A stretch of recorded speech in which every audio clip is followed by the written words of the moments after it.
కథ విషయానికి వస్తే plus point Balayya Babu mass entry గారు ఇచ్చారు మ్యూజిక్ మామూలుగా లేదు మ్యాజిక్. మాట్లాడితే హిస్టరీ అదేనా కత్తి మాట్లాడితే మిస్టరీ చాలా ఉన్నాయి ఇంకా. Hi friends, welcome to Film Revive. ఈ రోజు మనం మాట్లాడుకోబోయే topic Daaku Maharaaj movie review. Nandamuri Balakrishna garu అద్భుతమైన నట స్వరూపాన్ని ఈ సినిమాలో మీరు చూపించారు. మీరు అందరూ చూస్తారు, ఎంజాయ్ చేస్తారు. బాబీ అద్భుతమైన డైరెక్షన్ చేశారు. ఇంకా గారు ఇచ్చారు మ్యూజిక్ మామూలుగా లేదు మ్యాజిక్. ఇక కథ విషయానికి వస్తే డాకు మహారాజ్ ఒక పవర్ఫుల్ వ్యక్తి, అతని చుట్టూ తిరుగుతుంది ఈ కథ.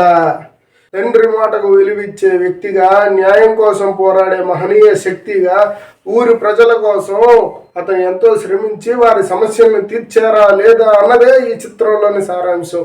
ఇందులో అద్భుతంగా పండే ఈ emotional, sentimental action sequence. Plus points: Balayya Babu mass entry, visual treat, ఆయన యాక్షన్ సీక్వెన్స్ అల్టిమేట్. మీకు తెలుసు, తెలుగు ఇండస్ట్రీలో అద్భుతమైన డైలాగ్ చెప్పాలంటే నందమూరి తారక రామారావు గారు, ఆయన తర్వాత అద్భుతమైన డైలాగ్ చెప్పాలంటే మంచు మోహన్ బాబు గారు, ఆయన తర్వాత అద్భుతమైన డైలాగ్ చెప్పాలి అంటే ఒత్తు వచ్చే ఒకే ఒక పదం నందమూరి బాలకృష్ణ గారు. ఆయన డైలాగ్స్ తో థియేటర్లో అద్భుతాలు సృష్టించారు, అరుపులకు పుట్టించారు. ఒక ఉదాహరణ, నేను మాట్లాడితే హిస్టరీ అదేనా కత్తి మాట్లాడితే మిస్టరీ. ఇలాంటి చాలా ఉన్నాయి ఇంకా దాచాం. ఇక డైలాగుల గురించి చెప్పాల్సిన అవసరం లేదు. బాలకృష్ణ గారు సూపర్ గా అదరగొట్టేశారు ప్రతి డైలాగ్. అది ఒక అద్భుతమైన ప్లస్ పాయింట్. విలన్ గా బాబీ డియోల్ గారు అద్భుతమైన పర్ఫార్మెన్స్ ఇచ్చారు. ఇక సినిమాటోగ్రఫీ విషయానికి వచ్చేస్తే యాక్షన్ సీన్స్ లో విజువల్స్ చాలా గ్రాండ్ గా ఉన్నాయి. ప్రత్యేకించి climax fight block buster level లో ఉంది. ఇక మ్యూజిక్ విషయానికి వస్తే తమన్ గారు అద్భుతమైన మ్యూజిక్ ఇవ్వడం జరిగింది. ప్రతి సీన్, ప్రతి సన్నివేశంలో కూడా మ్యూజిక్ గూస్ బంప్స్ తిప్పిస్తున్నాయి. అది ఎందుకనేది కేవలం బాలయ్య బాబు వల్లే.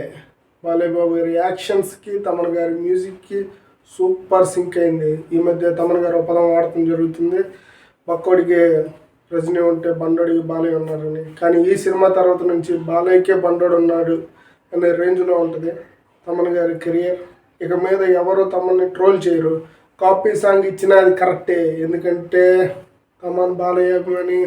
మైనస్ పాయింట్స్: కథలో కొత్తదనం లేకపోవటం, కొన్ని ఎమోషనల్ సీన్స్ మరీ ఓవర్ లాగ్ అయినట్టు మనం ఫీల్ అవటం, సపోర్టింగ్ క్యారెక్టర్స్కి సరైన ప్రాముఖ్యత ఇవ్వకపోవటం ఈ సినిమాలో ఎక్కువగా కనిపించే డ్రాబ్యాక్స్.